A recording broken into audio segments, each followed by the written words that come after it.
할렐루야. 오늘은 우리가 맥주감사주일로 하나님 앞에 예배를 드리고 있습니다. 맥주감사주일 하면 많은 분들이 지나왔던 6개월의 그 시간들을 돌아보면서 하나님께 우리가 받은 은혜들에 대하여 감사하고 고백하며 예배 드리는 절기인 건 분명히 맞습니다. 그런데 더 우리에게 중요한 것, 이스라엘 백성들이 하나님의 말씀 앞에 이 절기를 지켜야만 했던 분명한 이유들이 있었습니다.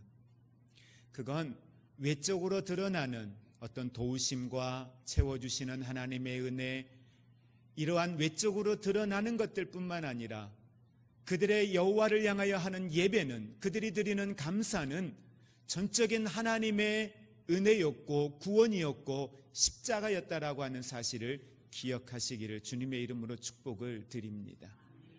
단순히 건강이요, 물질이요, 가정의 자녀들이, 우리의 하는 일들이 잘 되는 외적으로 드러나는 그것만이 아니라 더 본질적인 것은 그 내면 속에 감추어져 있는 하나님의 손길, 하나님이 우리를 향하시는 하나님 아버지의 마음, 하나님의 긍휼, 하나님의 용서가 그 안에 있다라고 하는 사실을 기억하시기를 주님의 이름으로 축복을 드립니다. 우리는 계속해서 요나서에 있는 말씀을 보고 있습니다. 요나서 1장, 2장, 3장에 있는 내용을 우리가 말씀을 통해서 보면서 요나가 살아왔던 삶들, 요나를 통하여 하나님이 행하시는 하나님의 놀라운 일들, 아니 요나의 삶을 통하여 오늘 이 요나서는 하나님이 구체적으로 무엇을 우리에게 이야기하고자 하시는가, 이걸 요나서 4장에 있는 내용을 통해서 우리는 좀 더 구체적인 하나님을 발견할 수 있게 됩니다. 사실 이 요나서는 요나 한 사람에게 비추어서 말씀을 생각해 보면 1장, 2장, 3장의 내용, 이 3장의 내용에서 끝나는 게 요나에게는 가장 아름다운 내용입니다. 3장에서 요나서의 말씀이 마무리가 되었다면 우리에게 기억되어지는 요나는 처음에는 하나님의 은혜를 받고 하나님의 말씀 앞에 선지자가 되어서 사역을 감당하다가 하나님께서 요나서 1장에서 그를 부르시어서 하나님이 니느웨라고 하는 곳에 가서 복음을 전하라고 명령하였지만 요나는 하나님의 말씀을 어기어서 그의 보기에 좋은 대로 여호와의 낯을 피하여서 다시스로 갔다. 그런 다시스로 가는 요나를 하나님이 사랑하시고 긍휼히 여기시어서 그에게 다시 한번 기회 주시고 은혜 주시기 위하여 풍랑을 통하여 그를 회심하고 돌아오게 하시고 그를 물고기 뱃속 가운데에서 긍휼히 여기시고 사랑하시고 다시 그를 그 안에서 하나님을 찬양하는 하나님의 사역자로 다시 이렇게 세우시고 3장에서는 니느웨에 나가서 복음을 전하였더니 그 전하는 복음의 하루길을 걸으며 복음을 전하였던 그 복음이 온 니느웨 성에 퍼져서 니느웨 사람들이 회개하고 하나님 앞에 돌아왔더라. 이렇게 끝났다면 니느웨의 인생은 어느 누구보다도 멋있는 사역자의 모습으로, 전도자의 모습으로 우리에게 기억이 되어질 것입니다. 그런데 요나서의 4장의 등장은 우리에게 전혀 계산되지 않는, 이해되지 않는 요나의 연약한 모습을 우리는 성경을 통해서 보게 됩니다. 자, 오늘 본문 말씀 1절에 있는 말씀 함께 보겠습니다. 요나가 매우 싫어하고 성내며. 3장에 있는 내용에서 요나가 복음을 전했습니다. 복음을 전하자 니느웨에 있는 사람들이 너 뭐냐? 하고 니느웨에서 요나를 쫓아내는 것이 아니라 요나의 말을 듣고 왕으로부터 시작하여서 어린아이에 이르기까지 모든 사람들이 더불어서 하나님 앞에 베옷을 입고 회개하며 하나님의 긍휼을 구하며 하나님 앞에 거룩한 예배자로 나아가는 모습이 요나서 3장에 등장합니다. 그렇게 하나님 앞에 회개하며 돌아오고 있는 이 니느웨 사람들을 바라보며 요나가 하나님 앞에 제일 먼저 입을 열어서 이야기하고 있는 내용, 바로 그것은 하나님, 이게 뭡니까? 싫어했다, 성냈다, 그렇게 성경은 이야기를 하고 있습니다. 2장에서 요나는 물고기 뱃속에 들어가 3일 밤낮을 그곳에 있으면서 하나님을 경험했습니다. 하나님의 사랑을 경험했습니다. 성령님의 임재하심 가운데 요나는 3일을 보냅니다. 그러면서 요나서 2장 마지막에 보면은 요나는 하나님을 찬양하였다라고 성경은 이야기하고 있습니다. 그 고통의 자리, 마지막이라 생각되어지는 그 자리, 절망의 끝이라고 생각되어지는 미래가 보장될 수 없는 그 어두움의 터널 속에 요나는 하나님을 경험했고, 그가 경험한 하나님은 요나로 하여금 그 물고기 뱃속에서 하나님을 찬양할 수밖에 없는, 아니 하나님에게 마음껏 찬양 드릴 수 있는 그 영성으로 요나를 하나님이 회복시키시는 모습을 우리는 성경을 통해서 보게 됩니다. 자, 그랬던 요나가 심히 싫어하고 그는 심히 성내며 하나님 앞에 기도하였다라고 이야기를 하고 있습니다. 하나님께 그의 마음의 분노를 쏟아내고 있습니다. 2장에서의 요나의 모습은 세상에서 가장 절망스러운 장소, 끝이라 생각되어졌던 그 장소에서 자신을 구원하신 하나님을 찬양하며 최상의 기도를 하나님 앞에, 최상의 예배를 하나님 앞에 드리고 있는 요나의 모습입니다. 그런데 오늘 4장에서는 누구보다 하나님 앞에 영광을 돌려드리고 하나님을 찬양하며 하나님 앞에 예배해야 할 최상의 자리에서 자신을 차라리 죽여달라고 하나님 앞에 최악의 기도를 드리고 있는 요나의 모습을 봅니다. 여러분, 이런 요나의 모습이 이해가 되십니까?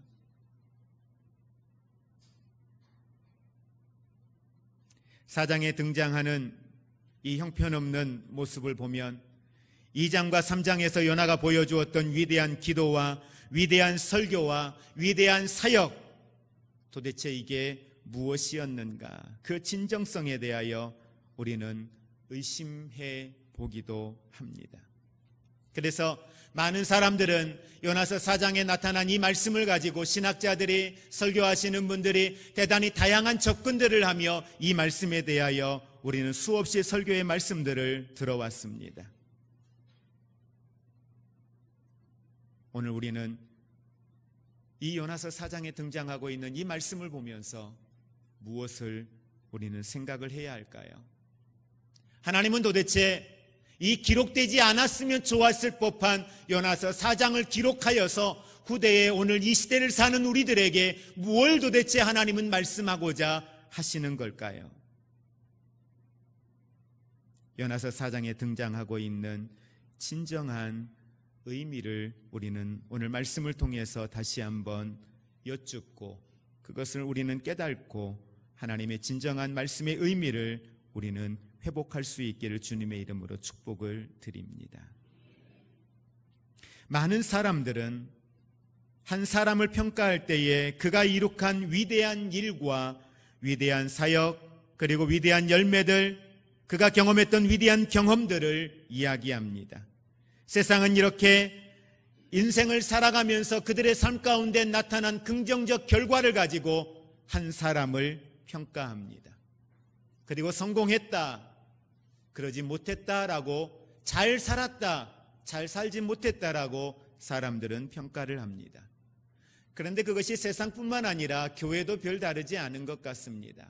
교회도 목회자들끼리 보면 교회가 얼마나 큰 교회냐, 얼마나 큰 교회를 건축했느냐, 교회 안에 성도들은 얼마나 되느냐, 교회 안에 재정은 얼마나 되느냐, 교회가 지역사회 안에서 선교를 위해서 얼마나 많은 사역들을 감당하고 있느냐, 외적으로 드러나는 어떠한 일들과 규모와 그러한 내용들을 보면서 나름대로 성공했느냐, 그러지 않았느냐라고 하는 것을 평가합니다. 여기에서 우리는 한 가지 질문을 해보게 됩니다. 하나님의 관심입니다. 하나님의 관심은 무엇일까? 여러분을 향한 하나님의 관심이 어디에 있을 거라고 여러분은 생각하십니까? 우리 교회를 향한 하나님의 관심은 무엇일 거라고 생각하십니까? 혹시 우리가 가지고 있는 관심과 하나님의 관심이 다르면 어떡하죠? 우리 교회가 가지고 있는 관심과 하나님이 가지시는 관심이 다르면요,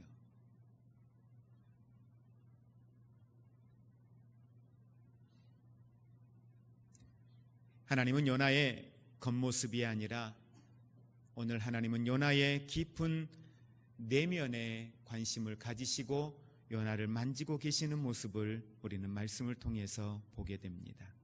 세상은 요나의 경험과 요나의 위대한 사역에 주목하지만 하나님은 요나의 감추어진 내면의 세계에 오늘 주목하고 계십니다. 오늘 나를 향한 하나님의 관심이 어디에 있을까? 세상은 나를 향하여 우리가 이룬 성공과 우리의 명성과 우리의 능력과 우리의 포장된 외면의 세계에 주목하지만 하나님은 오늘 저와 여러분의 삶을 향하여서 항상 우리의 속사람에 대하여 관심을 가지고 계신다는 사실을 기억하시기를 주의 이름으로 축복을 드립니다.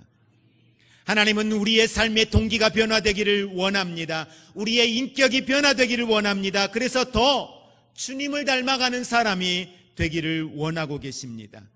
로마서 8장 28절의 말씀에 보면 우리가 알거니와 하나님을 사랑하는 자 곧 그 뜻대로 부르심을 입은 자들에게는 모든 것이 합력하여 선을 이룬다라고 말씀합니다. 하나님의 관심, 하나님의 선, 하나님께서 우리의 인생을 통하여 이루고자 하시는 하나님의 선이 무엇인가? 그걸 29절 말씀에 자세히 우리에게 말씀을 합니다. 하나님이 미리 아신 자들로 또한 그 아들의 형상을 본받게 하기 위하여 미리 정하셨으니 이는 그로 많은 형제들 중에서 맏아들이 되게 하려 하심이니라. 다시 말하면 하나님의 선, 하나님의 뜻이 무엇인가? 하나님이 원하시는 것, 하나님의 관심이 무엇인가? 그건 우리가 예수 그리스도의 형상을 닮아가는 데 있다라고 하는 사실입니다. 오늘 우리의 삶을 통하여 주님은 우리가 주님을 닮아가기를 원합니다. 주님의 가치와 주님의 인격과 주님의 삶을 우리로 하여금 닮아가기를 원하고 계신다는 사실입니다. 그래서 오늘 우리의 인생에서 이 요나서 4장은 대단히 중요한 의미를 가지고 있습니다. 더 깊은 세계로 들어오라고 하신, 더 깊은 하나님의 세계로 우리에게 들어오라고 우리에게 초청하고 계신다는 사실을 기억하시기를 바랍니다. 하나님은 우리 안에 있는 연약함이 연약함으로 묻히어져 있기를 원치 않습니다. 연약함이 숨겨져 있는 걸 원치 않습니다. 하나님은 끊임없이 우리에게 녹화합니다. 우리 안에 있는 연약함들이 드러나기를 원하고 계십니다. 성령님만이 만지시고 성령님만이 변화시킬 수 있는 그 미지의 세계와 같은 숨겨져 있는 우리 안에 있는 연약함의 세계가 우리 안에는 있습니다. 많은 사람들은 세상적인 화려함과 종교적인 형식으로 자신을 포장하고 스스로 위대하고 훌륭한 사람이라고 자화자찬하면서 살아가는 사람들이 많이 있습니다. 그러나 오늘 우리는 요나처럼 하나님 앞에 내 자신의 약함이 폭로되어지는 순간 진정한 나의 모습을 찾을 수 있고 그 가운데 진정한 하나님을 발견할 수 있다는 사실을 우리는 기억하기를 원합니다. 하나님은 오늘 우리에게 요구하십니다. 하나님 앞에, 누구 앞에? 하나님 앞에 정직하게 있는 모습 그대로 하나님은 우리가 그분 앞에 서기를 원하고 있습니다.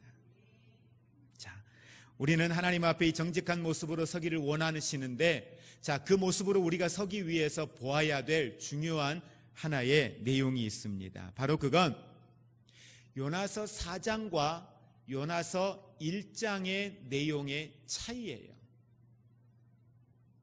요나서 4장에서 요나의 모습과 요나서 4장에서의 요나의 모습, 1장과 4장에서의 요나의 다른 모습이 하나가 있어요.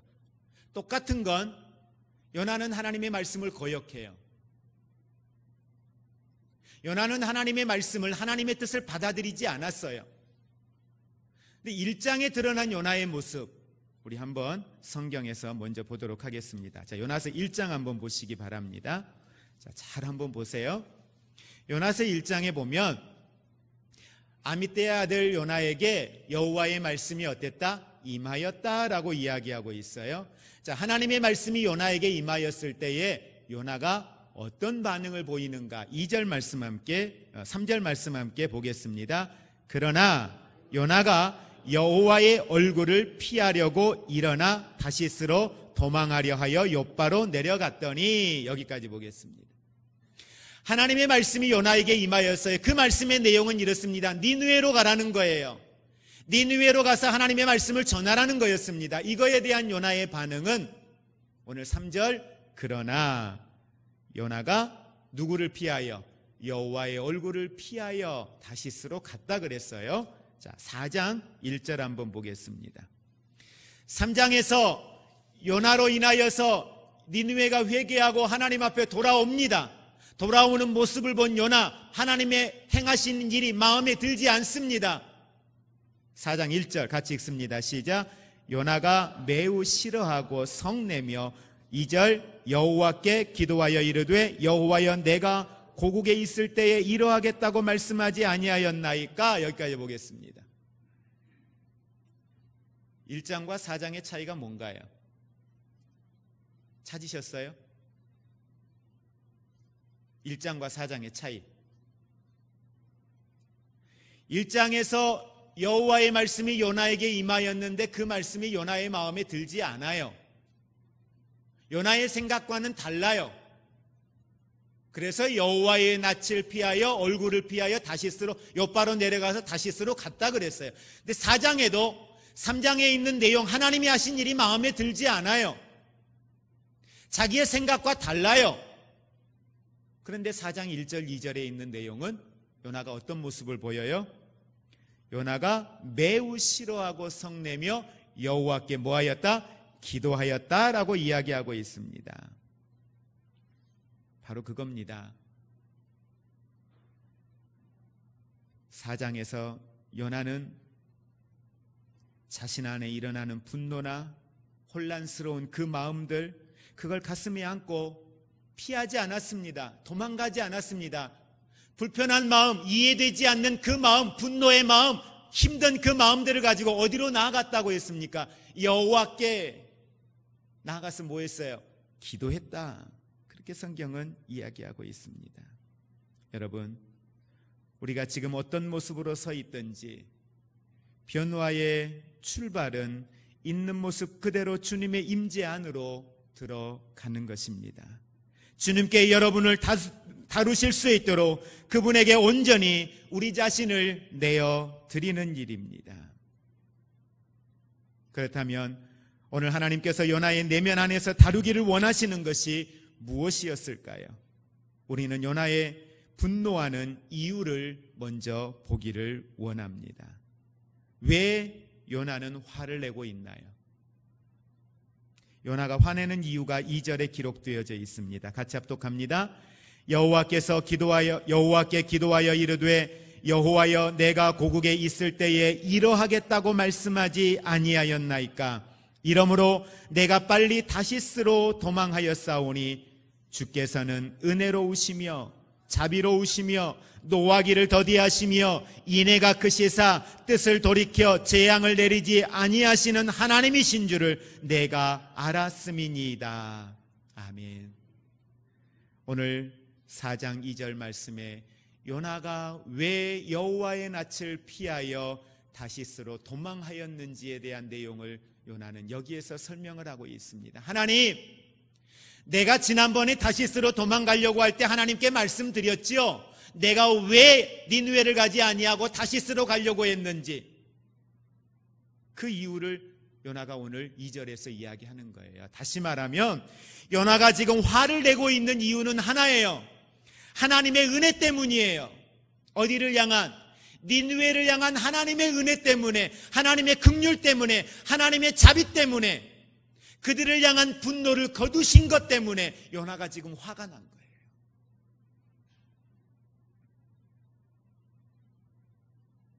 여러분,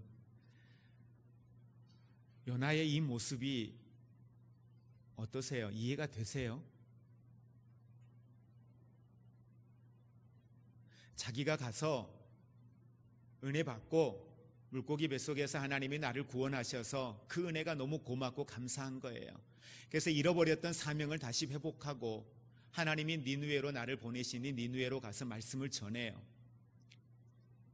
며칠을 걸어가야 할 이 니느웨 길을 하루 걸었는데, 걸으면서 말씀 전했는데 온 백성이 회개하고 나를 해하는 자도 없고, 내가 전할 때마다 그들이 그 말씀을 받아들이고 회개하고 하나님 앞에 돌아오는 거예요. 그 모습을 보았을 때 얼마나 감격겨워요. 얼마나 흥분되겠어요. 얼마나 하나님의 은혜가 놀랍고 하나님을 찬양하게 되겠어요. 근데 요나가 그러지 않는 거예요. 그 은혜 때문에 화가 난 거예요. 지금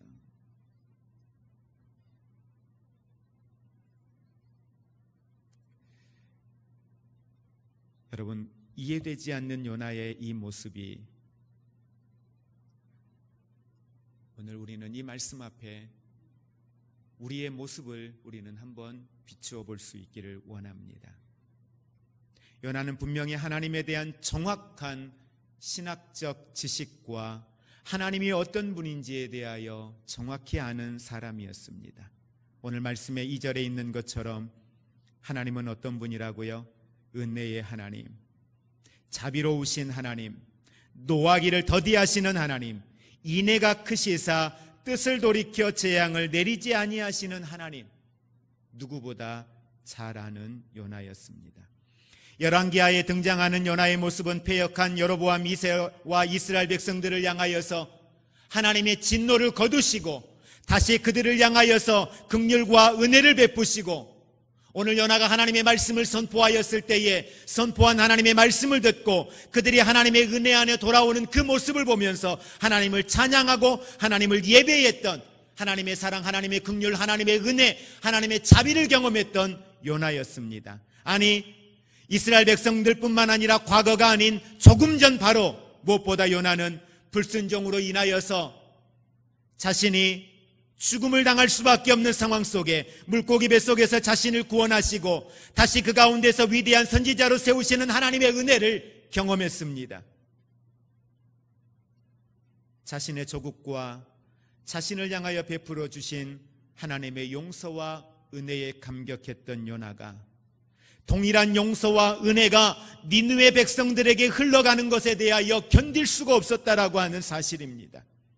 결국 요나는 하나님의 만지심을 통하여 그의 내면의 세계에서 오늘 하나님께서 다루시고 치유하기를 원하는 부분이 있었습니다. 그건 바로 은혜에 대한 깊은 깨달음이요, 은혜에 대한 회복이었습니다. 성도가 영적으로 성장한다라고 하는 것이 무엇입니까? 방언을 하고 신유의 은사가 있고 외적으로 놀라운 일들을 행하는 것, 여러분, 그것이 정말 깊은 영성이고 그것이 영적 성장일까요? 그건 드러나는 하나의 영적 성장의 한 모습일 수 있습니다. 그러나 우리에게 더 중요한 것은 바로 아버지를 닮아가는 것입니다. 아버지의 마음을 아는 것입니다. 하나님 아버지의 마음이 어떠냐라는 거예요. 하나님의 관심이 무엇이냐는 거예요. 내 생각과 내 눈에 보기에 좋은 걸 쫓아가는 것이 아니라, 내 형편에 맞는 것을 선택하는 것이 아니라 하나님 아버지가 원하는 게 무엇이냐에 대하여 마음을 갖는 것, 그 하나님을 구하는 것, 하나님이 오늘 우리에게 정말 원하시는 것, 진정한 영적 성장은 바로 하나님 아버지를 아는 것입니다. 아버지의 성품, 아버지의 마음을 담는 것, 오늘 요나가 고백했던 것처럼 은혜로우시며 자비로우시며 노하기를 더디하시며 인애가 크시어서 뜻을 돌이켜 재앙을 내리지 아니하시는 하나님 아버지의 마음입니다. 우리는 요나를 보면서 은혜를 아는 것과 은혜를 누리며 사는 것이 얼마나 다른 것인가 하는 것을 우리는 발견하게 됩니다. 맥주감사 주일로 하나님 앞에 우리가 예배를 드립니다. 여러분은 하나님의 은혜에 대하여, 무엇에 대하여 여러분은 하나님께 오늘 감사를 드리셨습니까? 어떤 감사의 기도를 하나님 앞에 드리셨습니까?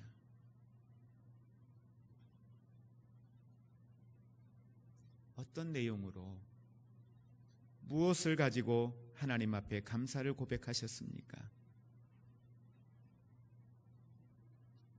오늘날 우리 많은 믿음의 사람들에게 필요한 것은 하나님의 지식만이 아니라 더 나아가 우리는 하나님 아버지의 마음을 갖고 그 마음으로 오늘을 살아가는 것일 겁니다. 요나서 4장을 묵상하면서 우리는 누가복음 15장에 등장하는 예수님의 비유의 내용 가운데 탕자의 비유를 우리는 이 시간 함께 묵상하기를 원합니다. 요나서 1장에 등장하고 있는 요나의 모습은 둘째 아들이 아버지와 집을 떠나서 자기의 분깃을 가지고 자기가 원하는 것을 위하여 아버지의 품을 떠나는 둘째 아들 탕자의 모습이라면, 4장에 등장하고 있는 요나의 모습은 아버지와 함께 살고 있었던 첫째 아들의 모습이 아마 4장에 등장하고 있는 요나의 모습이 아닐까 생각을 해봅니다. 첫째 아들은 겉으로 보기에는 훌륭한 아들이었습니다. 아버지를 떠나지도 않았고 재산을 탕진하지도 않았습니다. 아버지 밑에서 아버지와 함께 열심히 성실하게 최선을 다하여 아름다운 인생을 살았던 사람이었습니다. 그런데 이 첫째 아들의 마음이 아버지의 마음과 얼마나 다른지를 우리는 둘째 아들이 돌아왔을 때 발견하게 됩니다. 둘째 아들이 돌아왔을 때 이 첫째 아들은 아버지가 자기의 재산을 다 탕진하고 거지의 모습으로 돌아온 둘째 아들을 위하여서 잔치를 베풀고 좋은 옷을 입히는 이 모습이 이해되지 않았습니다. 아니, 마음에 들지 않았습니다. 분노했습니다. 아버지를 원망했습니다. 둘째 동생이 돌아오면서 아버지의 마음은 천국으로 바뀌고 아버지의 마음은 기쁨이요, 아버지의 마음은 감사요, 아버지의 마음은 행복이었고 천국이었지만 첫째 아들의 마음은 원망이었고 불평이었고 마음이 어느 한순간 지옥으로 변해져 있는 모습을 보게 됩니다. 이게 바로 4장에 나타나는 요나의 모습입니다. 요나는 하나님께서 니느웨를 용서하시고 그들에게 은혜를 베푸신다는 사실 도저히 이해할 수 없었습니다. 그래서 보면 은혜는 사람에 대한 새로운 태도다라고 하는 이 말의 의미를 우리는 다시 한번 깨닫게 되는 것 같습니다. 은혜가 있는 사람은 내 안에 무엇이 있느냐에 따라서 사람을 대하는 내 모습은 달라집니다. 내 앞에 있는 사람은 변하는 게 없습니다. 그대로입니다. 그런데 내가 하는 생각과 내가 하는 말과 내가 하는 행동들이 달라지더라는 거예요. 무엇 때문에? 내 안에 무엇이 나를 주장하고 있느냐에 따라서 달라지는 우리의 모습을 보게 됩니다. 우리는 정말 은혜를 누리고 있나요? 우리는 정말 은혜를 누리며 하나님의 사랑을 누리며 하나님의 긍휼을 누리며 하나님의 자비하심을 누리며 우리는 살아가고 있느냐라고 하는 것입니다.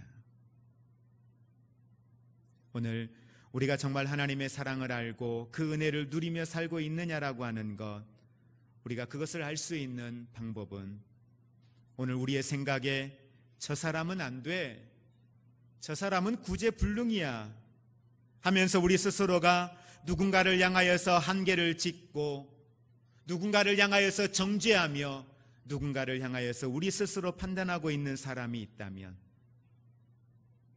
오늘 우리의 모습은 4장에 나타난 요나의 분노의 모습과 별 다르지 않는 거죠. 첫째 아들이 돌아온 둘째 아들을 보고 시기하고 아버지를 향하여 원망하는 모습과 전혀 다르지 않는다라고 하는 사실입니다. 요나는 은혜의 하나님을 알았습니다. 은혜의 하나님을 선포했습니다. 그러나 그는 그 은혜를 온전히 깨닫지 못했습니다. 그래서 니느웨 백성들이 하나님의 은혜를 받을 자격이 없다라고 생각했습니다. 집을 나가 모든 것을 탕진하고 돌아온 동생에게 돌아갈 은혜는 없다라고 생각했던 첫째 아들의 모습과 같습니다. 우리 인생에도 니느웨 백성이라 생각하는 사람들, 내 인생의 니느웨, 내 인생에 오늘 둘째 아들, 동생과 같은 사람들 우리 인생에도 있습니다. 저 사람은 용서할 수 없어. 저 사람에게는 하나님의 은혜는 주어져서는 안 돼. 저 사람이 어떻게, 우리들 스스로 단정하는 사람들 혹시 우리에게는 없습니까? 그렇다면 오늘 우리에게 필요한 것은 다시 한번 우리가 하나님이 주신 은혜가 얼마나 크고 얼마나 위대한 것인가를 깨닫는 것이 오늘 이 시간 우리에게 필요할 것입니다. 영적으로 자라난다라고 하는 것은 하나님이 가지신 그 은혜의 깊이와 넓이만큼 우리도 그것을 깨닫고 그것을 다른 사람들에게 나타내 보이며 선한 영향력을 끼치는 믿음의 사람으로 세워져 나아가는 것입니다. 이 요나서 4장의 내용을 통해서 보면 요나가 가지고 있는 아주 잘못된 오해가 있었습니다. 바로 그것은 요나는 하나님의 은혜는 오직 이스라엘 백성들에게만 제한적으로 주어져야 된다라고 생각을 했던 것입니다. 나에게만, 오늘 나에게만요. 아니, 다른 사람들에게 주시더라도 저 사람에게는 안 됩니다. 다른 사람들은 다 회복하고 회개하고 돌아올지라도 저 사람은 안 됩니다.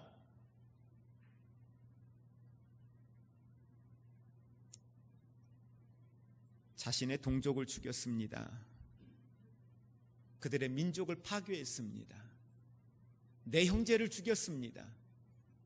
내 삶의 실질적, 내 가정의 재산적 손해를 입혔습니다. 평생 울며 살 수밖에 없는 내 가슴에 상처를 남겼습니다. 내가 원치 않는 그 상처 때문에 내가 지난 살아왔던 삶의 여정들이 얼마나 아팠고 얼마나 힘들었고 얼마나 많이 눈물을 흘려야 했는데 그 사람을, 그 니느웨를 하나님이 용서하시고 그를 다시 일으켜 세우시는 걸 보라고요? 이해 안 가죠.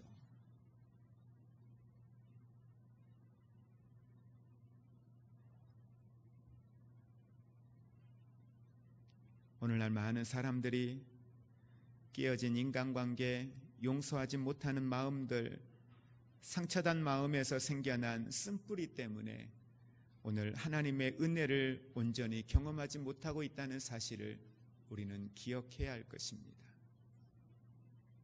그 은혜가 내게 있는데, 내 머릿속에는 그 은혜, 그 사랑이 너무너무 가득 차 있는데, 수십 년 예수 믿으면서 내 안에는 하나님이 어떤 분인지를 너무도 잘 알고 있는데 그게 내 가슴으로 내려오질 않는 거예요. 그게 내 삶으로 나타나지를 않는 거예요. 어딘가에 막혀 있는 거예요. 내가 알고 있는 이 지식이, 요나가 알고 있는 하나님의 은혜, 하나님의 자비, 하나님의 그 속성 너무도 잘 알고 있는데 그게 요나의 가슴 속에 내려오지 않는 거예요. 오늘 우리에게도 어딘가에 그 걸림돌에, 장애물에 걸려서 그 은혜가 내 안에, 그분이 내 안에서 임재하시고 일하실 수 있도록 그분에게 나를 내어드려야 되는데 그러지 못하도록 내 안에 있는 장애물이 우리에게는 있습니다.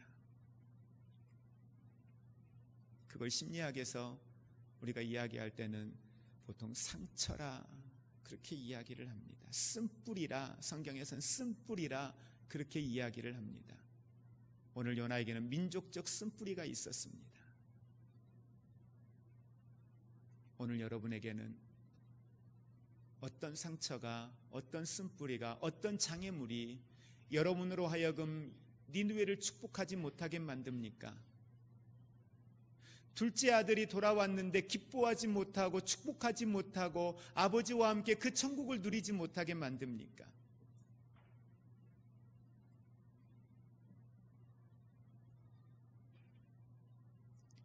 마태복음 5장에 보면 그러므로 예물을 제단에 드리다가 거기서 내 형제에게 원망 들을 만한 일이 있는 줄 생각나거든 예물을 제단 앞에 두고 먼저 가서 형제와 화목하고 그 후에 와서 예물을 드리라라고 말씀합니다. 예물을 제단에 드린다는 건 하나님과 수직적 관계입니다. 예배입니다. 거룩한 예배를 하나님 앞에 드리는 겁니다. 그런데 거룩한 예배를 드리는 것도 중요한데, 살아있는 이 예배를 드리는 것도 중요한데, 오늘 하나님의 임재를 경험하는 예배 가운데 하나님이 우리에게 먼저 요구하시는 게 뭐냐? 내 삶의 니느웨, 내게 불편한 저 둘째 동생, 그와 화해하고 그를 용서하고 그를 사랑으로 품고 하나님 앞에 오라고, 그게 예배라고, 그게 하나님이 기뻐하는 예배라고 오늘 우리에게 말씀을 합니다. 그러면서 골로새서 3장 13절 말씀에 누가 네게 혐의가 있거든 서로 용납하여 피차 용서하되 주께서 너희를 용서하신 것과 같이 너희도 용서하라. 그냥 용서하라고 했으면 우리가 선택하면 좋겠는데 그 다음에다가 이야기합니다. 주께서 너희를 용서하신 것처럼 용서하라. 주님이 우리를 용서할 때 어떻게 용서합니까? 로마서 5장 8절 말씀에 보면 우리가 아직 죄인 되었을 때에, 우리가 언제? 아직 죄인 되었을 때 그리스도께서 우리를 위하여 죽으심으로 우리에게 대한 하나님의 사랑을 확증하셨다라고 말씀을 하고 있습니다. 여전히 죄인이었을 때입니다. 죄의 값을 치르지 못했을 때입니다. 아니, 앞으로 죄의 값을 치루어야 할 사람이었습니다. 죄의 값을 치르기 위하여 아무것도 못하고 있었어요. 그런데 그런 나에게 오셔서 그분이 죄의 값을 치르십니다. 자격도 없습니다. 공로도 없습니다. 죄인이며 원수일 때에 아무 조건 없이 내게 오셔서 하신 것, 십자가상에 예수 그리스도 내어주시면서 용서하시고 더 나아가 사랑한다.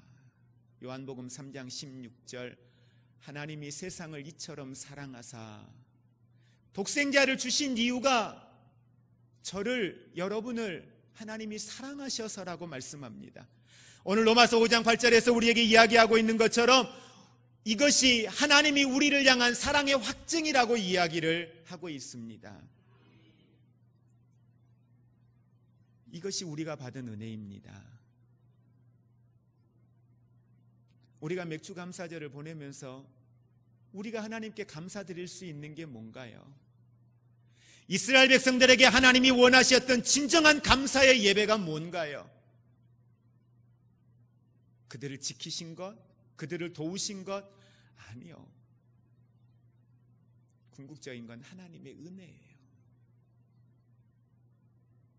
여러분은 그 하나님의 은혜를 얼마나 누리고 사십니까? 여러분이 믿건 안 믿건 그 하나님의 은혜는 이미 저와 여러분에게 임한 줄 믿으시기 바랍니다. 그 은혜는 우리 안에 있습니다. 여러분, 우리의 영을 깨워서 이 하나님의 은혜를 이제는 누리며 살 수 있기를 주의 이름으로 축복을 드립니다. 아직도 여러분의 삶의 니느웨가 불편하십니까? 아직도 아버지가 둘째 동생을 위하여 송아지를 잡고 채색 옷을 입히는 게 불편하십니까? 하나님은 기뻐하시는데 어떡하죠? 하나님은 그걸 좋아하시는데 어떡하죠?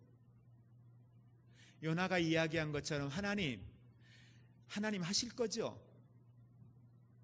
하나님, 저 니느웨 회복시키실 거죠? 긍휼히 여기시죠? 자비롭고 하나님의 그 의가, 하나님의 긍휼이 저들을 다시 일으켜 세우실 거죠? 그렇게 하나님 하셨어요. 맞아요. 여러분의 인생의 니느웨, 하나님이 그들을 긍휼히 여기고 계시는데 어떡합니까? 오늘 우리 안에 이제는 그것을 바라보고 있는 사람이 되지 않기를 원합니다. 수동적으로 그것을 바라보며 뒤에 멀리 서 있지 않기를 원합니다. 이제는 우리가 그 니느웨 앞에 설 수 있기를 원합니다. 그 둘째를 이제는 우리 안에 품을 수 있기를, 함께 축복하고 함께 그 잔치에 참여하여 기뻐하며 노래하며 함께 그 아름다운 천국을 누릴 수 있는 저와 여러분이 되시기를 주님의 이름으로 축복을 드립니다. 이제는 우리 주 예수 그리스도의 은혜와 하나님 아버지의 사랑하심과 성령님의 교통하심이 하나님의 은혜를 알고 그 은혜와 사랑에 점령당하여 그 주신 은혜들을 마음껏 누리면서 내 삶의 니느웨를 향하여 그리스도의 사랑으로 다가가기를 원하고 주의 거룩한 뜻을 우리의 삶을 통하여 나타내기를 원하는 사랑하는 모든 성도들과 저들의 가정 위에 우리의 삶과 사역의 현장들 위에 이제로부터 영원토록 함께 있을지어다. 아멘.